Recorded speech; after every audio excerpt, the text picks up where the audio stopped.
السلام عليكم ورحمة الله وبركاته. طلاب تالتة ثانوي، إن شاء الله النهاردة هنحل 15 سؤال عن خواص التيار الكهربي. دخلنا في المنطقة القوية، شغالين دلوقتي طبعا في السنتر على التوالي والتوازي، منطقة قوية شوية فيها أفكار كتير، هيبقى ليها فيديوهات إن شاء الله قدام، حل أسئلة كتير جدا على مدار فترة طويلة. ولكن إحنا النهاردة معانا عدد من الأسئلة على أول جزئية من المنهج، الخواص ذات نفسها اللي هي المقاومة، فرق الجهد وشدة التيار والتوصيلية والمقاومة النوعية والقدرة والطاقة. فهنحل النهاردة إن شاء الله 15 سؤال، هياخدوا معانا في حدود من ساعة لساعة وربع، ثم إن شاء الله قدام شوية كده كمان كام يوم هينزل 15 تانيين استكمال. ليه ما نزلناهمش على بعض؟ عشان كل حبة أسئلة تاخد وقتهم وتسويهم على مهلك. أرجو من حضرتك لو سمحت الصبر في التعامل مع السنة. مش منطقي انك تكون لسه بادئ السنة ولسه شغال مثلا ما كملت الشهر، واخد في كل مدى شوية فرافيت، وجاية معاك ان انا ما بقيتش ليه ألبرت اينشتاين، اللي هو انا في الكيمياء ما بفرتكش الدنيا ليه، لو انا باخد رياضة بوقف أسئلة مش عارف احلها ليه. ده الطبيعي يا حبيبي، ده الطبيعي يا حبيبي، بالذات في النظام الحديث، وبالذات لو المدرسين اللي انت شغال معاهم مراعي ربنا وبيشغلوك على أسئلة صعبة، فطبيعي انك تحس ان في احساس من جواك ان انت مش عارف تحل كل حاجه. الكمال لله وحده يا بابا. عشان نوصل لاعلى درجات الاتقان، مش الكمال، مفيش كمال كده كده، عشان نبقى في اعلى درجه تمكن ده محتاج وقت. فمحتاج تبقى صبور وشغال، يعني صبور ومجتهد، مش صبور وانت قاعد مستني في البيت مستواه يعلى. فبالتالي طبيعي، وهتلاقي ده مع كل مدرسينك في كل المواد، كل شويه هتلاقي اسئله زياده، كل شويه حصص معسكرات، كل شويه حصص ورش اضافات، خد دي، طب بص على دي، طب بص على الفكره دي. ففي الاجمالي مع الوقت محصلتك هترتفع. دي الطريقه الوحيده للتعامل مع الثانويه العامه. اما موضوع ان انا اضغط على زرار فاللمبه اللي في دماغي تنور، مش هيحصل. ارجو تكون مستوعب اللي انا بقوله. يلا بينا نشوف السؤال الاول. هنبدا مع السؤال رقم 1. افكار النهارده هتبقى افكار كويسه، فيها خدع مختلفه شويه من باب ان احنا ناخد خبرات اعلى. اذا كان معدل مرور الالكترونات الحره في مقطع من سلك هو 10⁻20 اقرا الكترون لكل ثانيه، اذا ده مين؟ الرقم ده عدد الالكترونات، ماشي، بس في حاجه انت مش واخد بالك منها، ده معدل حركه الالكترونات، ده عدد الالكترونات اللي بينتقل في السلك خلال الثانيه الواحده. فانت هنا عندك طريقتين تحل بيهم. لو مش عايز تلعب في القوانين عشان تكتر القوانين على الفاضي، هي طبعا مدارس، في ناس وجهة نظرها نعمل شكل قانون جديد نحل بيه، في وجهة نظر تانية ان انا ما اكترش القوانين اللي بذاكرها على الفاضي طالما مش مستاهله. لما اقول لك بيتحرك 10⁻20 الكترون في الثانيه، يعني ده معناها ان زمن العمليه دي كان ثانيه. فانا اقدر احل بالقانون العادي جدا، احط الزمن 1 واحط العدد بالرقم ده، بدل ما اخترع شكل قانون جديد واحفظ قوانين اكتر وكلكع المواضيع على نفسي. ليه؟ تعال نشوف هنحل ازاي. ومعدل مرورها في مقطع من سلك واي، يعني الالكترونات دي لما عدت كانت معديه الاول في سلك اكس، ثم لما عدت في سلك واي كانت بتمشي بمعدل 2 في 10⁻20 الكترون في الثانيه. يبقى كده الالكترونات عددها اللي مر في السلك واي اهو، وبرده ماشيه في زمن ثاني. هات لي النسبه بين شدتي تيار السلك اكس الى واي. بكل بساطه هشتغل من القوانين الطبيعيه العاديه من دون اضافه قوانين زياده تعمل عبء عليا من دون داعي. التيار شده على زمن، فيصبح التيار عدد الالكترونات في شحنه الالكترون على الزمن. بكل سهوله. انت بتحسب الشده ازاي يا باشا؟ الشده بتحسبها كده. طب عايزها نسبه تيار اكس الى واي. اتفقنا النسب بنعملها ازاي؟ بدل ما ننزل القانون ونشقلبه، قلنا الثوابت بنحذفها وننزل بالمتغير بس ونخلص. كده كده الشحنه ثابت فمش هجيبها معايا في النسبه، وكده كده من لفظ معدل فالزمن ثانيه في الحالتين، فثابت في الحالتين. فبكل سهوله اي اكس على اي واي العلاقه هتبقى مع العدد وبعلاقه طرديه، يعني اسمت ان اكس على ان واي، عدد الالكترونات اللي اتحرك في اكس الى واي. طيب اعملها ازاي؟ عدد الالكترونات اكس كان كام؟ 10⁻20، اما العدد اللي مر في واي 2 في 10⁻20، فالنسبة تطلع لتيار اكس على واي هي نسبة نص او 1:2.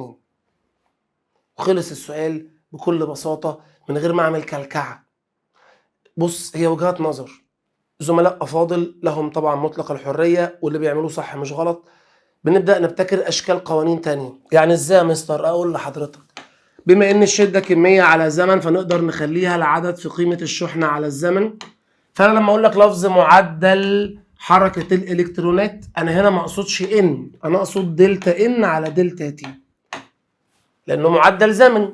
فيقول لك طب ما نشيله ان على تي ونسموها كده ان الشدة بتساوي ان سمول او كابيتال مش فارقة، ان سمول داش او ان كابيتال داش في اي، حيث ايه فرق ان من ان داش؟ ان العدد الاجمالي، اما ان داش يبقى معدل الحركه، يعني المعدل بمعنى ان العدد اللي اتحرك في ثانيه. ما بحبش كده، يعني ما بحبش اضيف قوانين في المنهج انا اقدر استغنى عنها في اي حاله. ليه اعمل كده وانا ممكن احط الزمن في القانون بواحد؟ ليه اكلكع دماغي كطالب بقوانين اكتر؟ وجهات نظر. في النهايه انا هوصل، والزملاء الافاضل اللي هتعمل حركه شبه دي هتوصل، وانت كطالب لك مطلق الحريه تفكر ازاي. النصيحه لو هتسمعها مني، انا ما زودش قانون على المنهج الا لو ذو فايده، لو هيعمل اضافه. انما من فكره ان انا ازود القوانين عشان تبقى قوانين كتير فاحنا كده عملنا مكتبه قوانين، طب ما انا هحفظ كل ده ليه وانا اقدر اشتغل من صوره واحده او صورتين؟ طالما هقدر اوصل واحل يبقى الافضل ما ازودش قوانين. ودي وجهه نظري وحلته لك في ثواني طخ بوم خلاص، مش مستاهله كلكعه. السؤال رقم 2، بص انا اشتغلتها لك اهي بطريقه الدلتا ان على دلتا تي، حل طويل افكار. طب ليه يا عم؟ انا ممكن اختصرها خطف كده. طبعا هينزل فايل البي دي اف ده عندك، عايز تحلها بالسرعه اللي انا عملتها ماشي، عايز تمشيها خطوات على مهلك انت حر. عندك هنا الكترون اسمه اكس بيتحرك بالشكل ده، والكترون اخر اسمه واي بيتحرك بالشكل ده. الحركه في مسار دائري، بص كويس، نص قطر الحركه هنا ار، نص قطر الحركه هنا 2 ار، يعني هنا نص القطر ضعف هنا. فدول جسيمان يحملان شحنتين مقدارهما كيو و2 كيو على الترتيب، يبقى اكس كيو والواي 2 كيو ترتيب الجمله. يبقى الشحنه عند اكس هنا كانت كيو وعنده واي 2 كيو، المقصود ان الشحنه كانت ضعف الشحنه.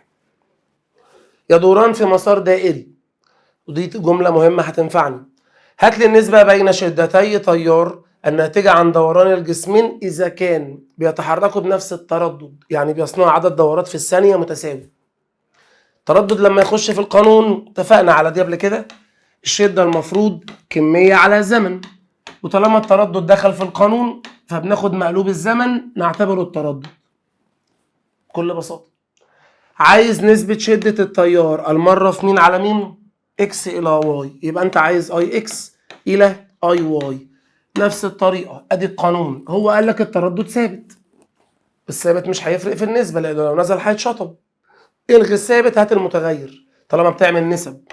يبقى الشده متناسبه طرديا مع الكميه، اذا هقسم كميه اكس على كميه واي اللي هم كانوا في الترتيب كيو الى 2 كيو، بالسلامه النسبه نص. بكل بساطه تحل ولا في اي مشكله، فالنسبه 1:2. خلص السؤال.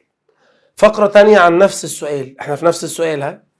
طب هات لي نسبه التيارين هم لو الجسيمين ماشيين بنفس السرعة الخطية، يعني الاتنين عندهم نفس الفي. هنا العيال بتعيط، ايه اللي جاب في القوانين بتاعتنا مستر؟ من غير كلكعة ولا حفظ قوانين ازيد على الفاضي. الشدة كمية على زمن. حضرتك ايه هي شدة التيار؟ كمية الكهربية المرة في زمن قدره 1 ثانية. تمام. ايه هو التردد؟ عدد دورات الحركة خلال 1 ثانية اللي بيصنعها طبعا الجسم المتحرك في حركة دائرية او في حركة دورية بشكل عام. العبها ازاي؟ مش سيادتك الكترونك بيدور في مسار دائري؟ قلت لك الجملة دي مهمة. طالما الحركة في مسار دائري فزمن الدورة بيجاب ازاي؟ 2 باي نق على في. جت منين؟ لان الزمن بيقاس بالمحيط على السرعة. مستر جاب منين القانون ده؟ ارجعك اولى ثانوي بقى لو عايز. السرعه عامه انا همشي واحده واحده، المفروض انها المسافه على الزمن. لما اتحرك حركه دائريه واتم دوره كامله فمسافتي هي محيط الدوره. 2 باي ار، 2 باي نق. وزمن الحركه، ما انت لفيت لفه كامله يبقى الزمن الدوري، تقدر تعتبرها هنا تي كابيتال. فده كده القانون اللي بيحسب السرعه. طب انا لو قلبته يحسب الزمن هتطلع التي تنزل الفي فهيبقى كده. طب ما انا لو شلت التي وعوضت عنها، بص بقى هتبقى الكميه على زمنك اهو، عوض عنه. مستر انا ليه عملت كده؟ عشان استغل معلومه ان السرعه الخطيه ثابته يا باشا، فانا هستغل القانون اللي فيه السرعه. يبقى هنشيل الزمن، بص على ايدي، وهنحطه 2 باي نق على في، صح كده؟ طبعا عشان المقام بيطلع بسط. ده القانون اللي انا هبني منه فكره النسبه. اشمعنى وصلت لده؟ عشان استغل معلومه ان السرعه ثابته. يصبح القانون اهو ان الشده بتساوي كده كده الكميه متغير، السرعه ثابت بلسانه، والاتنين والباي ارقام ثابته، نص القطر ما كانش متساوي فهو مش ثابت اهو. يبقى اصبحت النسبه هتتجاب ازاي؟ همشي الثوابت انزل بالمتغيرات الطردي والعكسي. يلا بينا. يبقى انت عايز تقسم تيار اكس الى تيار واي، اصحى يا ابني معايا وفتح مخك. هتبص هنا نسبتك مع الكميه طرديه، يلا يبقى كيو للسلك اكس على كميه السلك واي. الفي ثابت مش هنزلها لانها لو نزلت هطيرها في الاخر، والاتنين باي ارقام ثابت.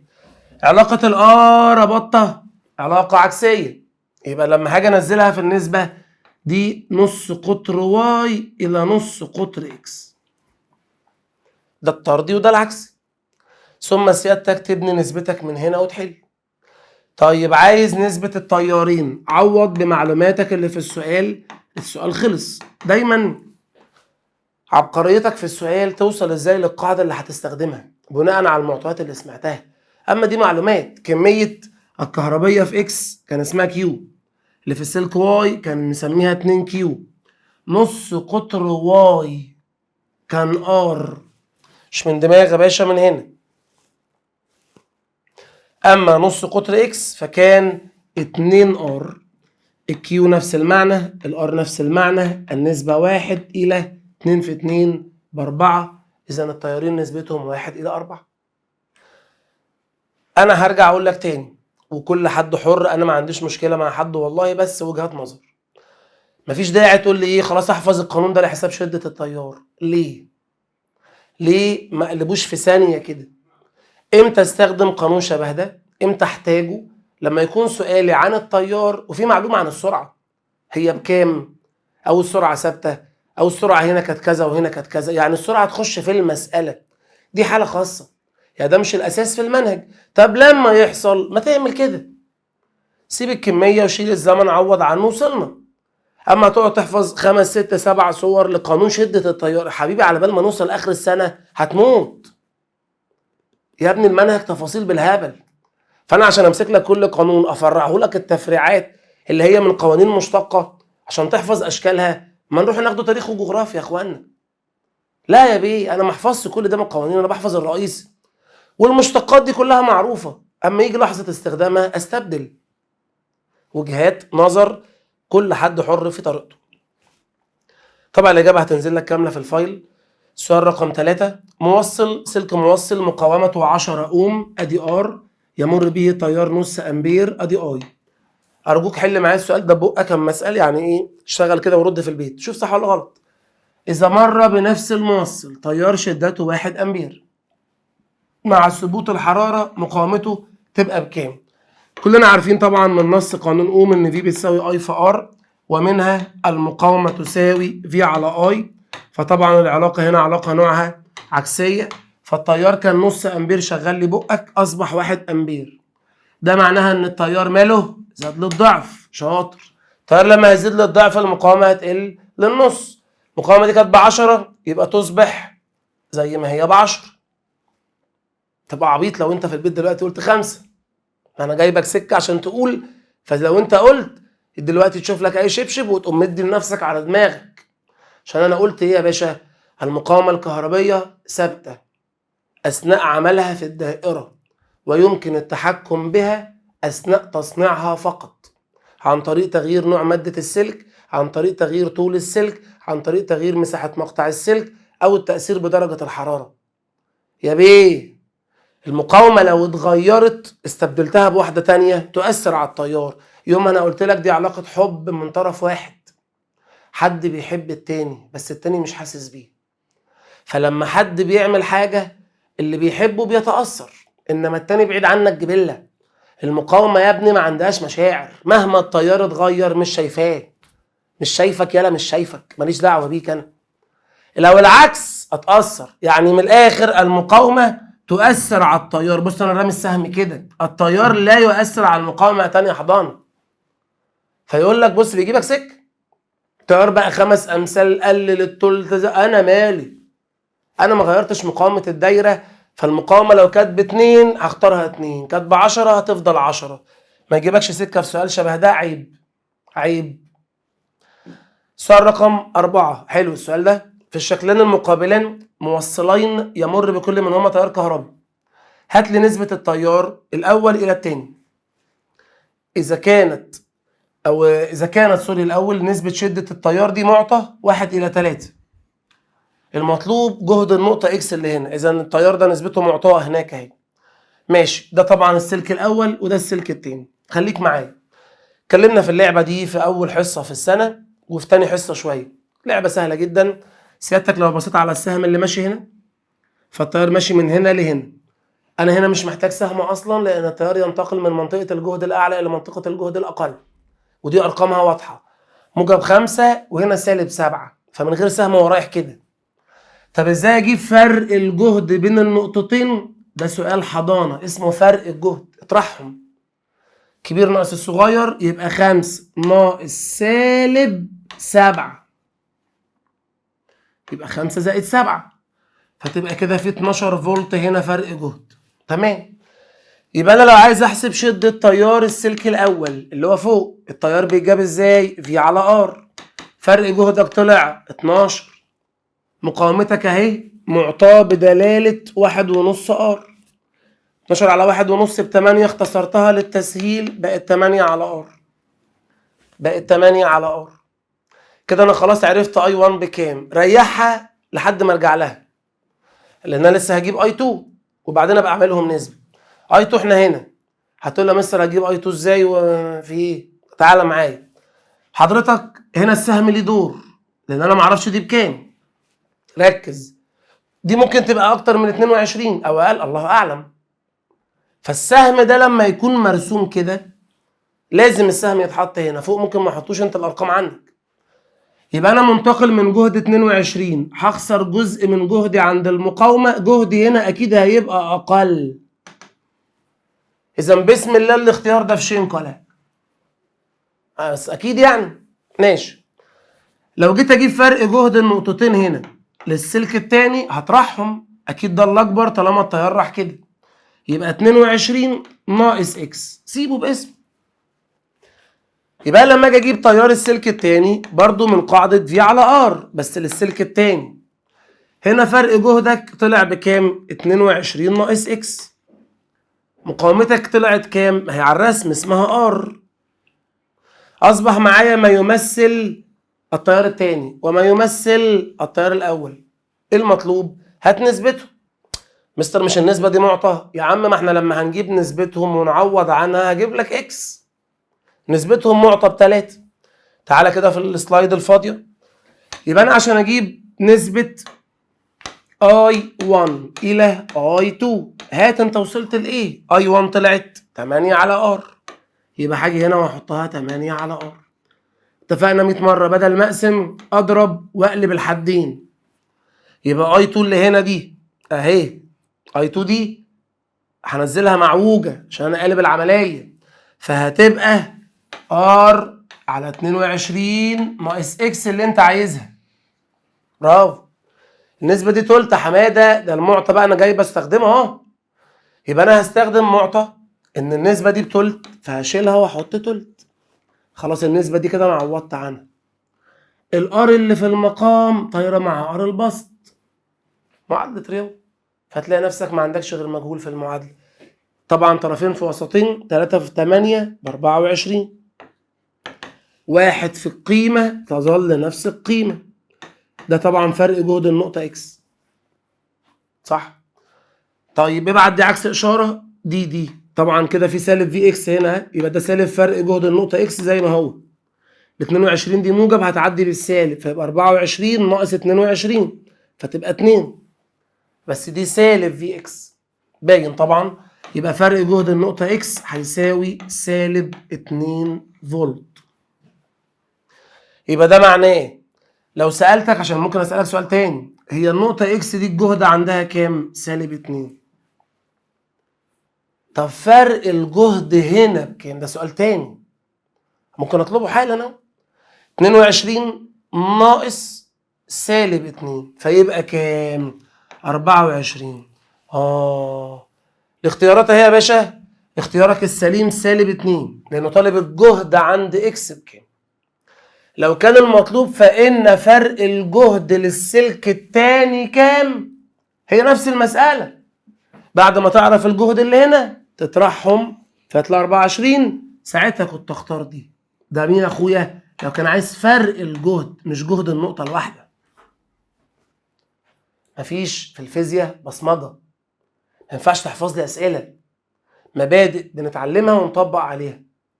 وكل ما بنعدي كام حصة نعمل لك حصة إضافي حل أسئلة، فأنت تبقى شفت أسئلة اتحلت في الحصة وأسئلة اتحلت في الواجب وأسئلة إضافية غيرهم، فتبدأ تشوف فتاخد خبرة، فالخبرة تزيد، فالخبرة تزيد طول السنة.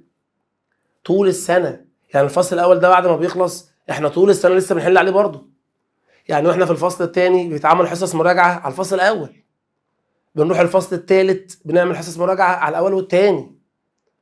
فحضرتك مستواك الحالي مش هو مستوى اللجنة، المهم اتطور، اتفرج، اقتنع، اقلد. فلما اقلد نفس الطريقة اتعلمتها، تقابلني تاني اعرف اعملها، فاصبحت الفكرة اللي كانت صعبة عليا ما بقتش صعبة. فترة ونجيب لك اسئلة غيرها، نفس القوانين ونفس عادي بس افكار باشكال مختلفة. هنا تخش اللجنة بمحصلة تقدر تساعدك ازاي تخش تجيب اعلى درجة ممكنة، وان شاء الله تجيب الدرجة النهائية. بس ده ما تفكرش فيه النهارده. يعني انت النهارده لو قعدت انا مستواي يخليني اجيب الدرجه النهائيه، ولا بمستواك تجيب 2%. يعني انت النهارده ما تجيبش 2 من 60. ليه؟ ما انت لو ما ذاكرتش بعد النهارده مش هتحل حاجه، انت ما خدتش منها. فامشي تدريجي، ما تفكرليش في شهر 5 هعمل ايه، فكر بكره هعمل ايه. بالعقل، كل حاجه في وقتها. المهم ان انا اطور نفسي يوميا، اطور نفسي ان انا اشوف لي 3 4 اسئله ما شفتهمش قبل كده، فاتعلمت منهم خبرات ما كانتش عندي، كده انا اتطورت. بالصبر. الصبر مش ان انا اقعد احط ايدي على خدي، مستر قال هنتطور مع الوقت، يا مسهل اديني مستني. طب انت عملت ايه عشان تتطور؟ اشتغل. افكار، هي دي مشكله الفيزياء والكيمياء، افكار كتير. وطبعا الرياضه لو انت علم رياضه، يعني طبعا الاحياء فيها شغل وكل حاجه، ولكن مش بالدسامه دي. عندك رسمه بيانيه حلوه، علاقه تيار بفرق جهد، خلي بالك التيار فين وفرق الجهد فين. بيقول لك الشكل المقابل دي العلاقة بين التيار المار في سلكين A و B، وفرق الجهد بين طرفي كل منهم، أنهي سلك مقاومته أكبر ولماذا؟ فهتختار من الجدول مين وليه. مبدئيا أي رسم بياني أول حاجة بنفكر فيها حساب الميل، فالميل هنا هيتجاب بالصادي على السيني، يعني I على V. حصل؟ مين I على V؟ مفيش حاجة اسمها I على V، مخدناهاش في المنهج، صح؟ بس احنا خدنا V على I. مش احنا خدنا ان المقاومه الكهربيه قانونها في على اي اللي جايه من عند اوم؟ اذا اي على في مش معنى ولكنها مقلوب معنى، فبالتالي النتيجه هنا تدي 1 على ار. منطقي. ده انا كده فهمت ان الميل له علاقه بار، طرديه ولا عكسيه؟ النظر شغال عكسيه اهو، بسط ومقام اهو. ده معناها ان الرسمه اللي ميلها اكبر هيبقى السلك اللي مقاومته اقل، لان العلاقه عكسيه. واضح كل حاجه على الرسم. هو بيسالني مين مقاومته اكبر، طيب ما هو اللي مقاومته اعلى لازم يكون هو اللي ميله اقل. مستر ما هو مش مديني ارقام، احنا قلنا بنحل بالنظر. اللي عنده زاويه ميل صغيره يبقى قيمه ميله صغيره، اللي عنده زاويه الميل الاكبر يبقى قيمه ميله اكبر بالنظر. اذا السلك بي هو الاقل ميل، فيبقى الاكبر مقاومه عشان العلاقه بين الميل والمقاومه عكسيه. يبقى لما حاجه اختار مين اللي طلع اعلى مقاومه؟ بي. طب ما في اختيارين بي، السبب عشان علاقه المقاومه بالميل طرديه ولا عكسيه؟ عشان الميل هيطلع مقلوب المقاومه، فده اللي مخليها علاقه عكسيه. فعشان كده السلك اللي زاويه ميله اصغر هو اللي ادى مقاومه اعلى. فبالتالي الاختيار السليم في الحاله دي د. للعلم انا ممكن اجيب لك نفس السؤال بس ركز كده، تكون الاي هنا والفي هنا فانت اتسوحت، لان لو انا اللي هرسم لو هنا في وهنا اي فكده الميل في على اي، يعني الميل ار جاهزه. في الحاله دي هيبقى الميل يا فندم طردي مع ار مدي ار، فهيبقى ساعتها اللي زاويته اكبر هو اللي مقاومته اعلى. ما تحفظش حسب شكل السؤال وحسب حالته. طبعا انا بتكلم هنا في حاجه لو بدلنا السؤال، اما انا السؤال خلصته كده كده من شويه. الشكل المقابل يوضح موصل المقاومه النوعيه لمادته رو اي ومساحه مقطعيه او مقطعي طرفيه 2 اي واي، يعني هنا مساحه اي وهنا 2 اي. عايزين نعرف مقاومته هتبقى رو اي ال على ايه، اقل من كده اكبر من كده، شوف انت بقى. ماشي، افكر ازاي؟ بص الخباثه، احنا كلنا عارفين ان المقاومه الكهربيه قانونها رو اي في ال على ايه. امتى اقول ان المقاومه تساوي الرقم ده او تساوي المعنى ده؟ لو كانت المساحه دي فضلت ثابته. فبالتالي بص، سهم التيار هو السهم اللي عامل كل حاجه. سهم التيار بيقول لك احنا هنمشي كده، يبقى واحنا هنا كانت مقاومتنا رو اي ال على ايه. ماشي، رحنا لهنا المساحه زادت للضعف، يبقى المساحه دي لما هيحصل لها عمليه زياده هتؤثر على المقاومه بعلاقه نوعها عكسيه، فلان المساحه زادت فالمقاومه مالها هتقل. يبقى المقاومه لو كانت قيمتها تمثل رو اي في ال على ايه في الحاله الطبيعيه، فبعد زياده المساحه المقاومه بقت اقل من كده. عشان كده المفروض تختار انهي اختيار؟ ان المقاومه لما وصلنا عند الطرف الثاني هتبقى اقل من قيمتها اللي كانت عليها نتيجه زياده المساحه اللي تؤدي الى نقص المقاومه. حفظته يا مستر؟ تبقى حمار. مش عايز اقعد اشتم بقى يا عم عشان ده فيديو بقى، فسيبوني مؤدب. مش عايز اشتم، ما ينفعش تحفظه، لان انا لو جبت نفس السؤال بس السهم كده هزعلك، لان كده انا منطلق من المساحه الاعلى للمساحه الاقل. فما اوصل لطرف السلك هتكون المساحه قلت. ايوه كانت 2 ايه بقت ايه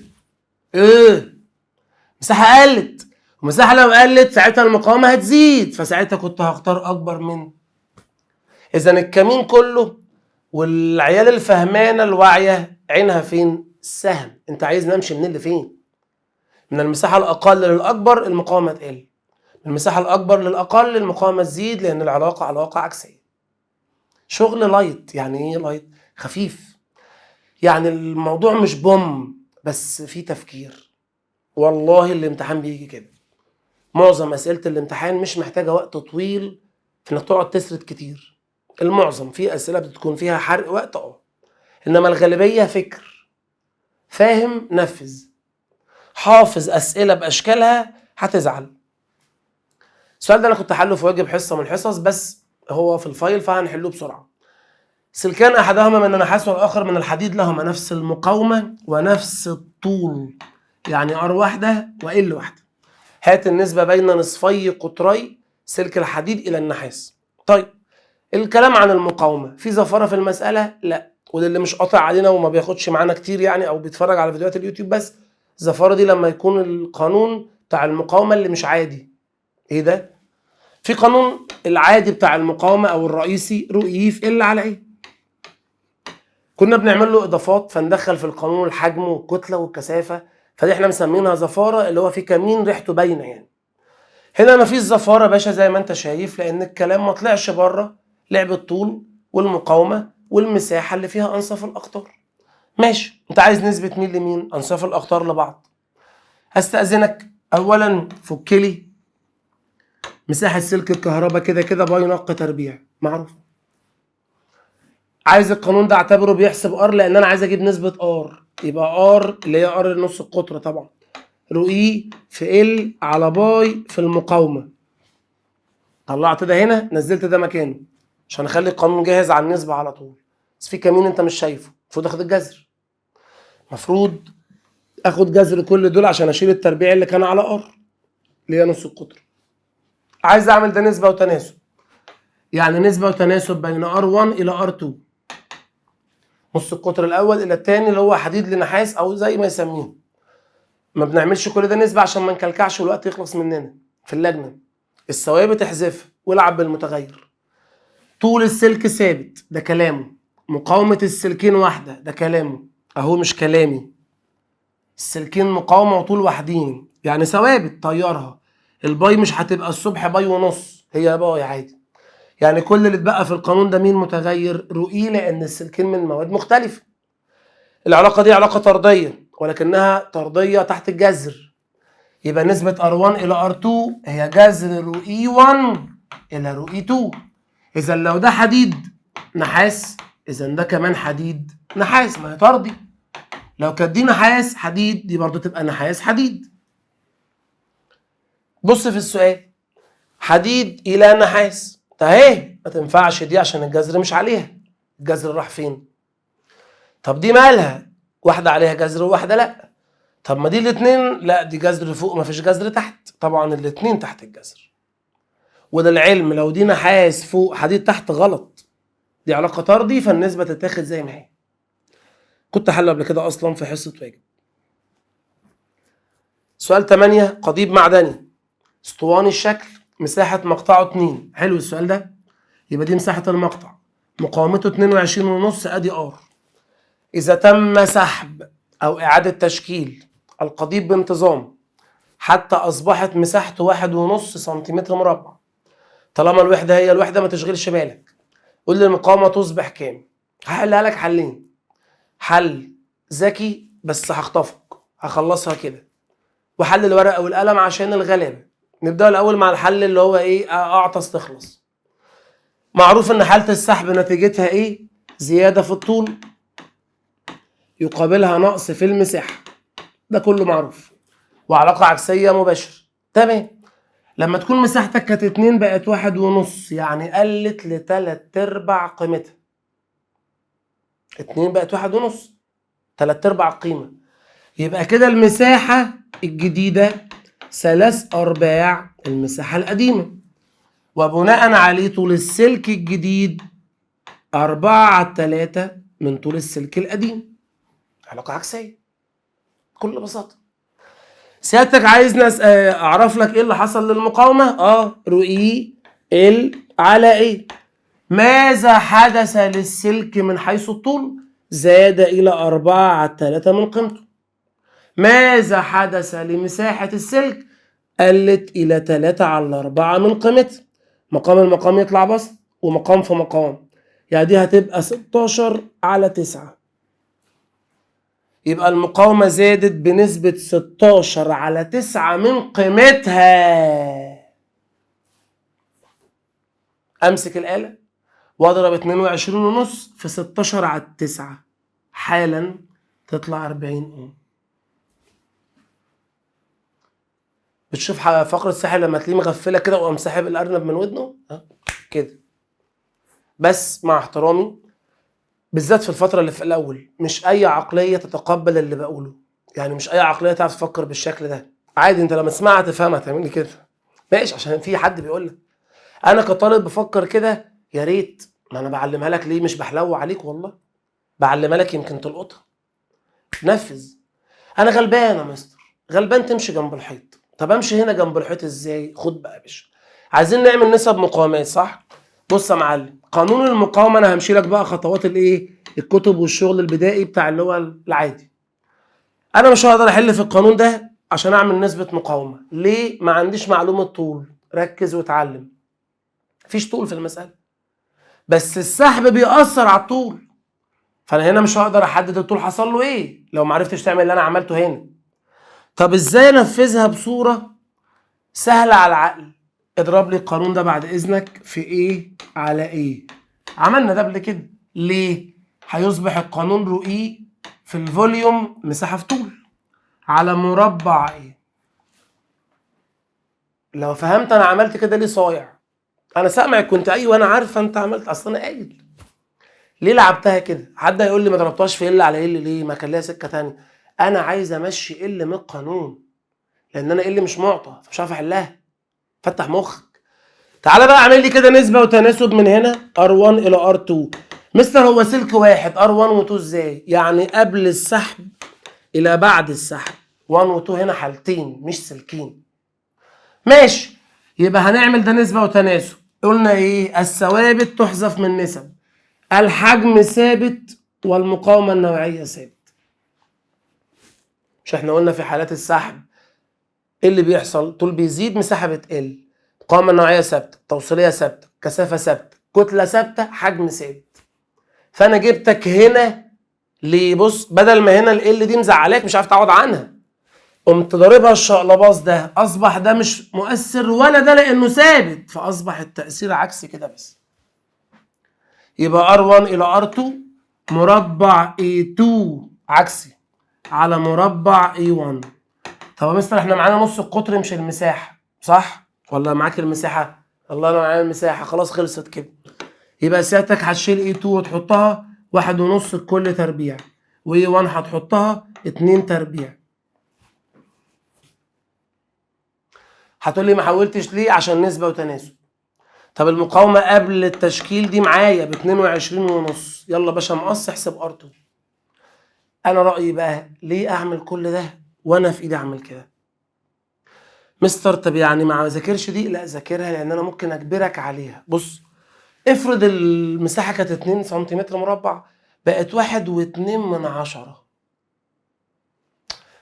هنا مش هقدر اقول لك المساحه قلت لقد ايه من قيمتها بشكل سلس. اقدر اجيب لك نسبه بس هتخنقني. يعني عارف ما قلتش للنص للربع للتلت، يعني نسبه مش واضحه. فهنا كعبله عاليه لو هتشتغل بالشكل ده، يبقى الانسب لك تعملها كده. انا فين بقى الحته اللي انا عايزك تتعلمها وما تنساهاش تاني؟ قانون المقاومه ده باشا معاه لعبتين، ضرب في ال على ال، ضرب في ايه على ايه. انا بستخدمه على كيفي بناء على انا معايا مين هعرف اعوض عنه ومين عايز اتخلص منه. كل حالات السحب كده اقدر العبها اللعبه دي. مش مصدق؟ تعال شوف اللي بعده. سؤال مهم جدا من اهم اسئله حالات السحب، لان الحل فيه محتاج نسبه من الذكاء جنب انك تكون مذاكر صح. الموضوع مش مذاكره بس، انا محتاج سنه عقلك شغال. سحب سلك بانتظام. طبعا حالة السحب معروفة، تؤثر على الطول، هيزيد وهتخلي المساحة تقل، ده معروف. منتظم المقطع فقل نصف قطره بنسبة 20%. ايوه ما هو السحب كده كده بيخلي السمك يقل ونص القطر بيقل والمساحة بتقل، ده معروف برضو. بس انا دي عم افسرها ازاي؟ بكل بساطة تصبح R2 8 من نص القطر الاول. بنعتبر القيمة الأصلية 1. طيب يبقى نص القطر لو كان 1 R2 1 R1 يعني 1 وخلاص، قل بنسبة 30%. طيب شيل من الواحد 30 من قيمته يبقى بقى 7. طب نص القطر بنعتبرها 1 للتسهيل طبعا، ينفع بأي رقم بس كده أسهل. نص القطر كان 1 افتراضيا، قل من نسبته 40%، قل من قيمته نسبة 40%، فالواحد يبقى 6. طب انا بقول لك نص القطر قل 20%، فبالتالي نص القطر الجديد بعد السحب بقى 8 من ما كان. حلو ماشي. قول لي المقاومة الكهربائية للسلك تزداد بنسبة كام؟ عندي اكتر من سيستم اشتغل عليه، ولكن من رأيي اسهل طريقة هنا لعبة قانون المقاومة اللي انا كنت لسه بتكلم عليها. مش قانونك رؤيه في ال على ايه؟ السحب اثر على مين ومين؟ طول ومساحة. وانا عرفت اللي حصل لنص القطر اللي هو جزء من المساحه، بس ما عنديش معلومه طول حصل له ايه. اقدر اعرف بس هكلكع على الفاضي. طب انا اشتغلها ازاي؟ هو بيقول لك شوف لي المقاومه هتصبح كام، هيحصل لها زياده بنسبه قد ايه. بص يا بيه، يبقى انا عايز اعمل نسبه ما بين المقاومه الاولى الى الثانيه. لو عملتها من القانون ده هتقعد جنبه الى يوم الدين على الفاضي. بص يا معلم، اقوم ضاربها في ايه على ايه. ليه؟ عشان يصبح، لا عملتها 100 مره، مقاومه النوعيه مضروبه في الحجم ومقسومه على مربع المساحه. لسه عاملها المثال اللي قبله. كده ضمنت ثبوت المقاومه النوعيه، السلك اتسحب فاكيد من نفس الماده، واتفقنا في السحب الحجم ثابت، فاصبحت العلاقه عكسيه بين المقاومه ومربع المساحه. فين المشكله؟ عكسيه اهي مع المربع، ان انا معيش معلومه مساحه، معايا معلومه نص قطر. فك المساحه مساحه دائريه، باي نق تربيع للسلك 2 على باي نق تربيع للسلك 1، مشيت الباي مع الباي. طيب يبقى كده R1 إلى R2 بتساوي R2 تربيع على R1 تربيع، صح كده؟ مستنيك تقول لي لأ، في حاجة غلط. يا عم دي أس 4، لو فكرت أنت بتفهم. أنت لو فكيت المساحة أصلا باي نق تربيع، هي المساحة عليها تربيع في القانون، يبقى أنت هتربع القيمة دي فدي تصبح أس 4. حصل؟ انت بقى عندك معلومه نص القطر الثاني بكم الاولاني، مش نص القطر اقل بنسبه 20%، فده فهمني ان نص القطر الثاني 8/10 من قيمه الاولاني اس 4، وتحت R1 اس 4. هتمشي طبعا R1 اس 4 مع R1 اس 4، يتبقى 8/10 وعليها اس 4. فبالتالي ده هيمشي مع ده، وده بس اللي هيفضل الأس عليه. دي كده نسبة مين لمين؟ R1 إلى R2. 8/10 أس 4 هتدي لك 4096 من 10000. فبالتالي هتقوم كاتبها هنا اهي صفر علامة 4096 من 10000 اهي. حلو. على كام اخويا؟ على 1 ابويا، صح كده؟ اللي هي زي ما طلعت هنا اهي.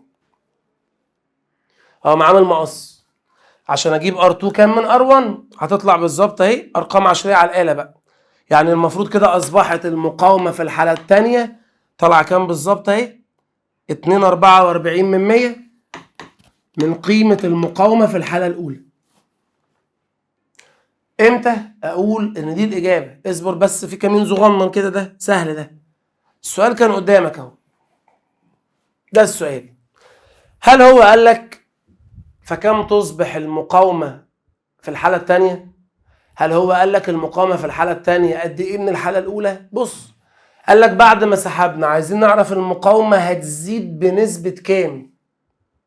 بص يا بيه، موظف بيقبض 10 جنيه، ارقام وهميه كده، موظف بيقبض 10 جنيه، قبضه زاد بقى 12 جنيه. لما اسالك قبضه الجديد كام هتقول لي 12 جنيه.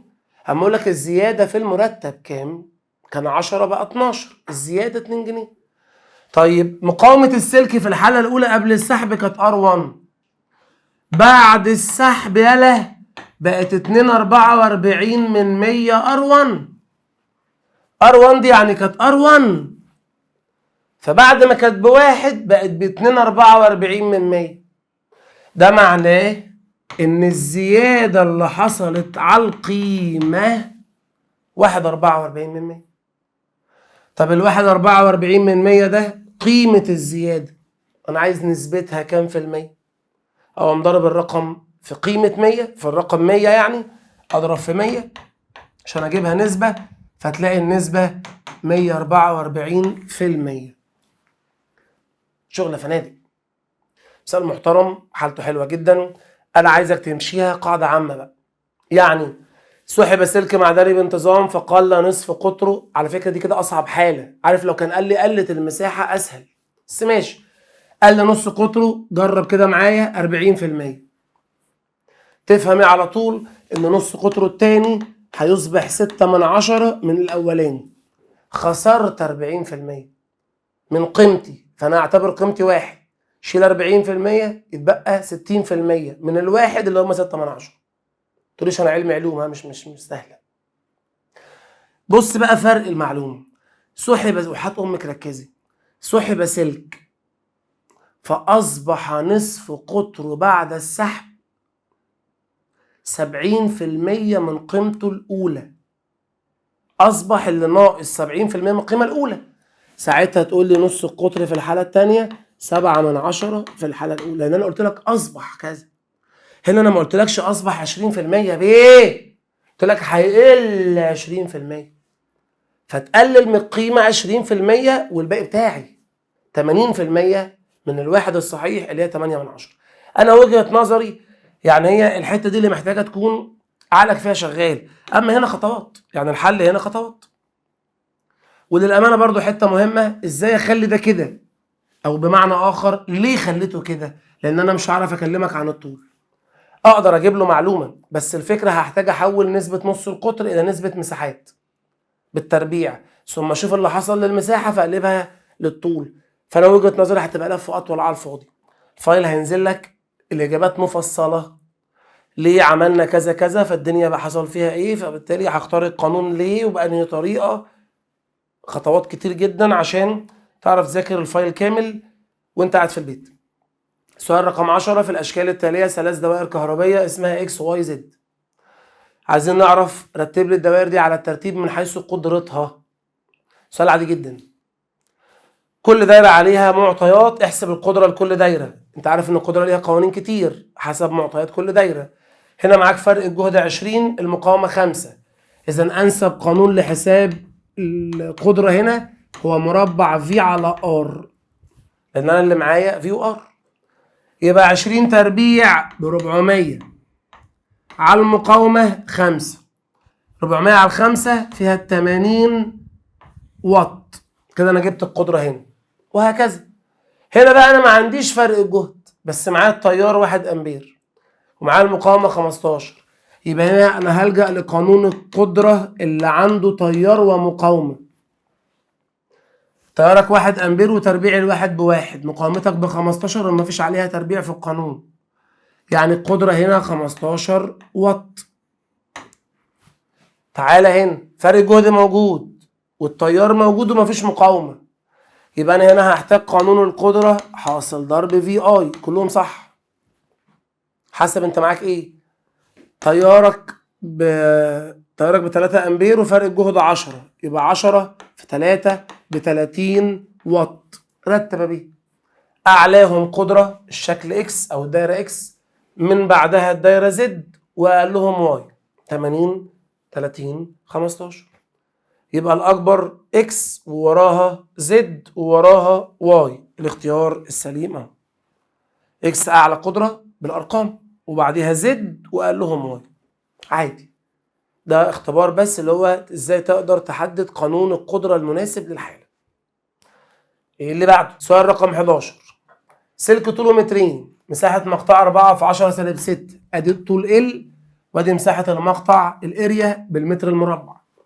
فإذا كان فرق الجهد بين طرفي السلك 20 فولت، ادي في فرق الجهد. كانت القدرة المستهلكة 10 واط، ادي البي دبليو او القدرة. هات لي المقاومة النوعية. اوتوماتيك انت فاهم عشان اجيب المقاومة النوعية عايز المقاومة الكهربية R. يبقى انا ادور ازاي اجيب R. 100 مرة قلت لك القدرة في المسائل طالما معطى بتبقى كنز. معاك قدرة، سمعني صوتك من البيت، ومعاك فرق جهد وهتدور على R. اذا انسب قانون لحساب القدرة هنا او لاستخدامه في سكوير على R. عشان اقلبه يحسب R بفي سكوير على القدرة. فين معلوماتك؟ فرق الجهد 20 والقدرة 10. 20 تربيع 400، قدرة بكام؟ 10. يعني ده معناه ان المقاومة هنا كانت 40 اوم. دي مش الإجابة، دي المقاومة الكهربائية للدايرة. أنا عايز المقاومة النوعية للسلك اللي هي رو إي. معروف ان رو إي تساوي ار في ايه على ال. المقاومة ما كانتش موجودة بقت موجودة ب 40. طب فين الايه والال؟ بص في السؤال. ادي مساحة مقطعك جاهزة من غير تحويل، وادي الطول جاهز من غير تحويل. كده احنا قلبنا الفكرة آلة. بعد ما جبت المقاومة ب 40 هخش اجيب المقاومة النوعية على الآلة. ارقام خلاص تطلع 8 في 10 سالب 5 اوم في متر. في مطلوب تاني. هات لي عدد الالكترونات، مش معدل بقى، عدد اجمالي اللي بيمر عبر مقطع خلال دقيقة ماشي، يعني 60 ثانيه بكام الكترون؟ كلنا عارفين ان العدد جزء من الكميه كهربيه والكميه جزء من شده التيار. هات شده التيار لانها مش في المساله، بكل بساطه في على ار. ممكن استخدم القانون بتاع القدره برضو على فكره، هي بس انا جاهز بفرق جهد 20 وانا لسه حاسب المقاومه ب 40، ففي الانجاز هيبقى التيار نص امبير. ثم سهله الخطوه دي، الشده طبعا كميه على زمن تصبح عدد الكترونات في قيمه شحنه على زمن. انا عايز العدد يبقى هعمل مقص، فهيصبح عدد الشحنات الشده في الزمن ده في ده على ده، يبقى على ايه؟ شدة تيارك نص امبير، الزمن قال لك دقيقة 60 ثانية، الشحنة الثابت اللي انت حافظه، امسك آلة وطلع اجابة. فبالتالي هيبقى الحل بكل الشكل البسيط اللي انت شايفه ده، 875 من 1000 في 10 أس 20 إلكترون. ترجع للاختيارات تشوفها فين في وسط الاختيارات، فزي ما تلاقيها تختارها اهي. ما شاء الله عليك يا مستر، السؤال بيخلص فيه يا عم. مش عشان انا مش هسكن منك في شيء، بس هو الفكره ان انا متعود على اللي بعمله، عشان انا بعمله داخل لي دلوقتي في 16 سنه. انا من 2009 وانا لسه في ثالثه كليه كنت بشرح، فانا رجعت الترجيع ده لما اتهريت. فاي سؤال هتجيبه اقول لك ده ليه؟ انا بطمنك عشان عندي خبره عاليه نتيجه سنين مرت عمال اكرر كل سنه نفس الكلام، وكل سنه بقول له كام دفعه، وكل سنه بنجيبوا اسئله باشكال جديده، فبقى عندي محصله قد كده. طب انا عايز ابقى زيك يا مستر، طب ما تعمل زيي، حل كتير. كل ما تحل اكتر ده بيعلي من مستواك. ما ينفعش بقى انت تقارن نفسك بمدرسك انا او غيري وحضرتك لسه ناشئ لسه هاوي. اشتغل، كل ما تحل اكتر هتلاقي ايديك شغاله بوم بوم بوم في السريع. اما طول ما انت راكن بتتفرج بس وجايب لي جنبك مج النسكافيه والفشار ده، ان كنت بتتفرج علينا اصلا، فانت يعني ايه هتطور ازاي بالفرجه؟ اشتغل ورقه وقلم ونقلدني، بننزل لك البي دي اف ليه؟ افتح شوف وقلد، ايديك تتمرن. السؤال اللي بعده رقم 12، فكره حلوه هتطول شويه. عندي 2 دايره كهربائيه بالشكل اللي قدام حضرتك، بص على الرسم، المعطيات موجوده. هنا البطاريه اسمها في بي 1، هنا البطاريه في بي 2، بص ضعف في بي 1، يعني لو هنا في 5 فولت هنا في 10. سلك المقاومه اللي في الدايره دي طوله 3 ال ونص قطره ار. سلك المقاومه اللي في الدايره دي طوله 2 ال ونص قطره 2 ار. هات لي النسبه بين التيارين، جهز التيار ده لوحده والتيار ده لوحده ثم نعملهم نسبه. عايز اجيب تيار السلك الاول اللي هو رقم 1، خليك معايا عشان الفكره مش معقده قوي بس طويله في الحل. تيارك في الحاله الاولى هيتجاب ازاي؟ في على ار عادي جدا. فرق جهد البطاريه اللي هنا اسمه في بي 1، هسميه في بي 1. المقاومه مش موجوده، هتهنت. هجيب المقاومه ازاي؟ من قانون المقاومه رو اي في ال على ايه، بالتفاصيل اللي هو قالها بقى. ما قالكش ان الطول ال، قال لك الطول 3 ال، وطالما نص القطر ار فانا هفك ال هنا باي نق تربيع. خد القانون ده بقى عوض بيه هنا، دي ار اللي حيلتك، ما عندك ما تقدرش تعمل حاجه تانية. على فكره ار سمول بصفر يعني ما فيش مقاومه داخليه للمصدر، بس انت لسه المعلومه دي ما عدتش عليك، دي لسه بتدرس في قانون اوم في الحصه السادسه بقى، ولو في مقاومه داخليه نتصرف ازاي وكده. المهم ان ما فيش مقاومات تانية غير السلك ده. يبقى هنزل هنا اهو رو اي في 3 ال على، تقوم رافعها فوق اللي هي 2 او باي نق تربيع. ده كده شكل القانون الاول بالشكل اللي على بعضه ده. لو عايز تحل كده اسهل طريقه. هات لي بقى اي 2 بنفس الطريقه دي اللي هي هات لي تيار الدايره الثانيه. ازاي؟ تيار الدايره الثانيه هيقاس طبعا بقسمه فرق الجهد على المقاومه. بص في الدايره الثانيه البطاريه هنا فرق جهدها ضعف اللي فوق، يعني 2 من في بي 1. معطيات بنقلها. هات المقاومه بنفس السيستم بس بالمعطيات اللي هنا. المقاومه رو اي في ال على ايه، نفذ اللي قاله. قال لك الطول مش هتسميه ال، هتسميه 2 ال. هنا المقاومه 2 ار، خلي بالك سوري مش المقاومه، نص القطر. نص القطر 2 ار هتربعه، هتربعه، لان المساحه دي لما هتفكها هتبقى باي نق تربيع، الار هتبقى 2 ار، ربعها بقى يبقى باي في 4 ار تربيع. صح. اقدر اختصر الاتنين مع الاربعه، اسيبها 2 تحت. اسهل طريقه تنفيذ من وجهه نظري، هات المقاومه حطها هنا. ادي 2 في بي، ده اللي هي اصلا البطاريه، على رو اي في ال على ترفع بسط على مين بقى؟ 2 باي نق تربيع. فبقى هنا في 2 مضروبه في 2، خلاص خليها 4 واشطب واحده، 2 في 2 ب4. المطلوب نسبه اي 1 الى اي 2، اقسمهم على بعض وكله هيطير ونشوف. ماشي، هي شكلها ضخم شويه بس خطوات اقل، بدل ما تزود في الخطوات. انت عايز نسبة اي 1 الى اي 2، يلا اي 1 في بي 1 في باي ار سكوير على رو اي في 3 ال.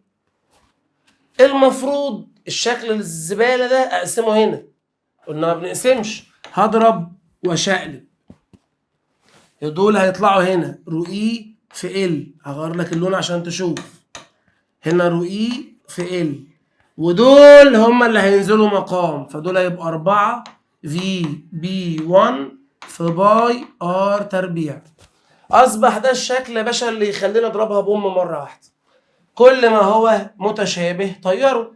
طبعا ايه التشابه؟ في بي 1 هي في بي 1، باي ار سكوير هي باي ار سكوير، ال هي ال، رو اي هي رو اي. بص مجزره، مش ناقص اي حاجه. 1 في 1 بواحد على 3 في 4 ب12. شكرا، خلصت. طويل. انا اقدر اقطع لك الاجابه اجزاء اصغر من كده، يلا بينا. انا بص، انا بتعمد في الورق او في البي دي افات اللي نازله لك خطوات مفصله، بس اقعد بقى انت، يلا يا مسهل يا مسهل يا مسهل. انا خطفتها لك في سطرين، ما ينفعش اكتب الحل ده في الورق، مش اي حد هيستوعبه. فانا مشيك في الورق واحده واحده، وانا على السبوره اوريك ازاي بوم في ثانيه تخلص. تعرف تنفذ زيي؟ يلا بينا. مستر بس ضخمه شويه، انا معاك، بس برضو الموضوع مقبول. تعال نخش على السؤال اللي بعده، رقم 13. سؤال رقم 13. أجريت تجربة قانون أوم لتعيين مقاومة سلك معدني كان في حرارة T1، ثم رفعت درجة الحرارة إلى T2، رفعتها يعني هيسخن، وعملنا التجربة تاني والحرارة عالية. تمام. أي الأشكال البيانية التالية يمكن أن يمثل ناتج التجربتين؟ يعني أنت هتجيب لي رسمة فيها وصف لنتيجة التجربتين في وقت واحد. ماشي.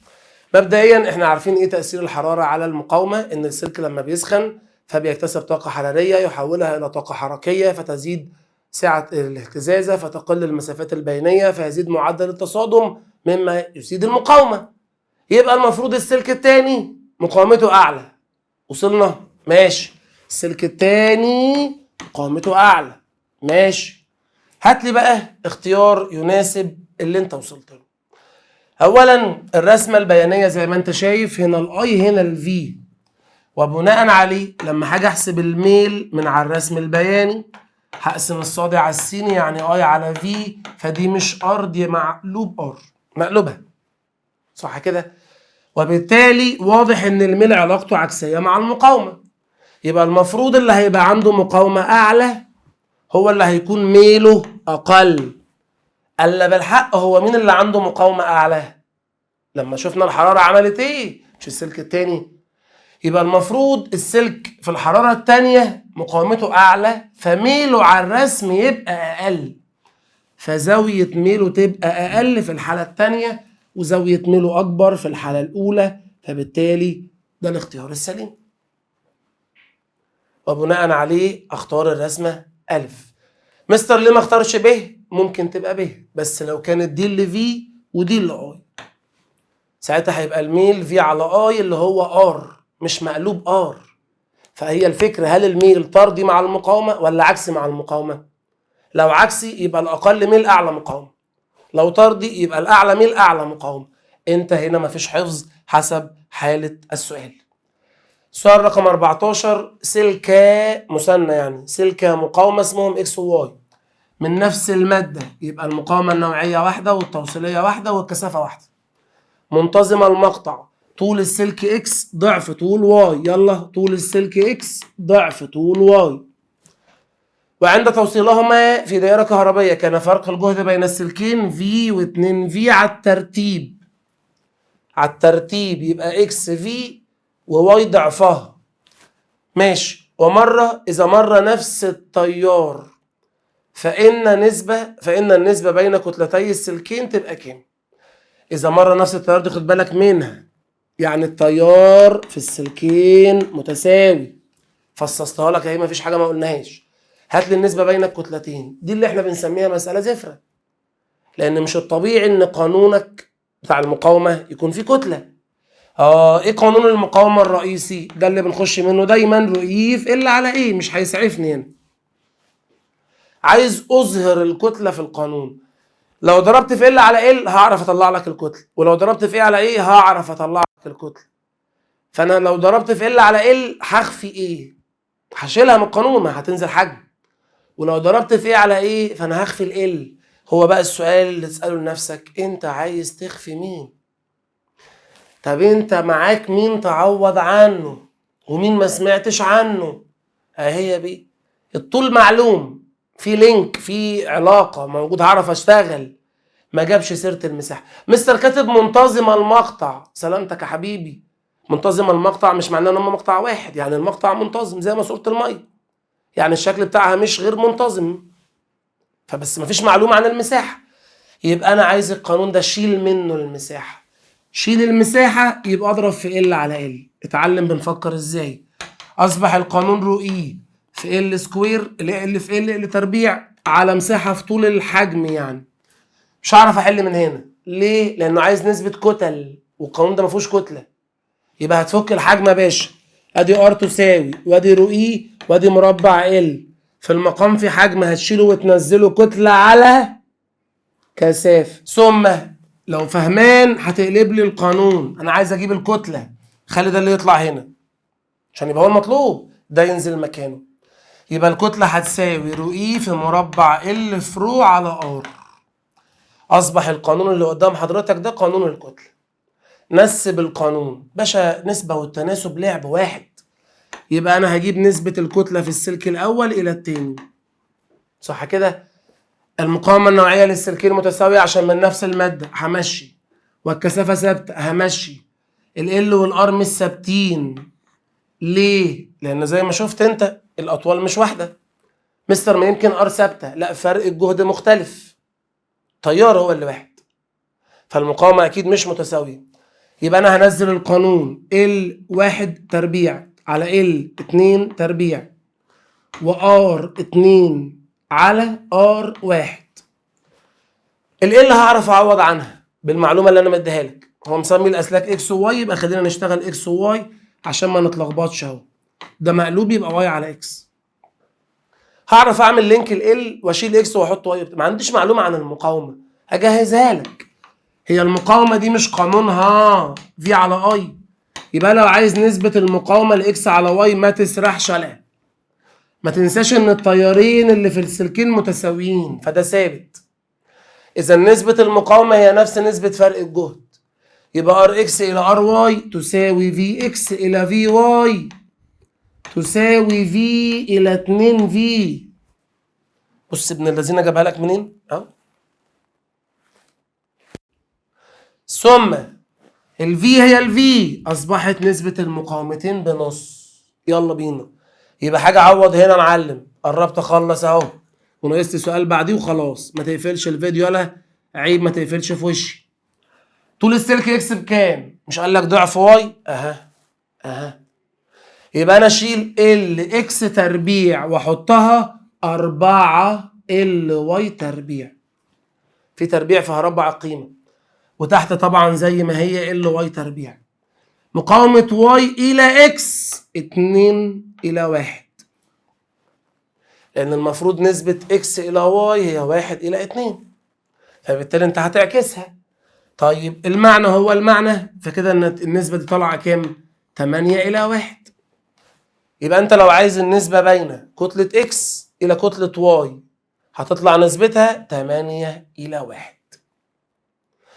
ايوه، انا ليه بحل بسرعه؟ يعني انت لو واخد بالك انا ممكن في الحل مسرع الريتم شويه، بحاول اجري شويه لسببين. اولا انت بتشوف فيديو، فبالتالي ممكن ترجعه تاني تسمعها مره 2 3 4 5. ثانيا انا بوريك ان انا اقدر كطالب اخلص في وقت السؤال في الوقت ده لو قدرت احل كده. فانا بديك درس، بديلك عظه حكمه. الحل طويل بس انا اقدر انجزه لو ايدي سالكه، طخ طخ طخ يخلص. ده مش هيحصل في يوم وليله، ارجوك نركز. اخر سؤال في محتوى حصه النهارده ده على فكره يعتبر في لسه استكمال للمراجعه دي، بس احنا هنكتفي في الحصه دي ب 15 سؤال عشان ما نكلكعش الدنيا عليك. رتب افكارهم بس وبعدين نبقى نكمل، معانا السنه طويله. السؤال بيقول لك عندك 4 اسلاك اسمها اكس وواي وزد ودبليو. سيبك من شكلهم على الرسم، هو في معلومه هيقولها. فالمطلوب سيادتك تحط لنا مين هنا في الدايره عشان المصباح ده يدي اعلى اضاءه واقل اضاءه. ثواني. حيث بص، طول واي هو طول زد، يعني واي وزد دول طول واحد، هو معلومه.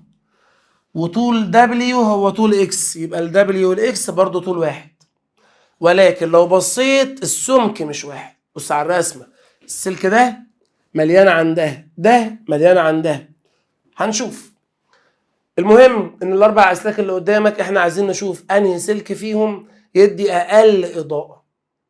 الاقل في الاضاءه يعني اكيد هتكون دي مقاومه عاليه، فلما تبقى المقاومه عاليه يمر تيار ضعيف فالاضاءه تبقى قليله.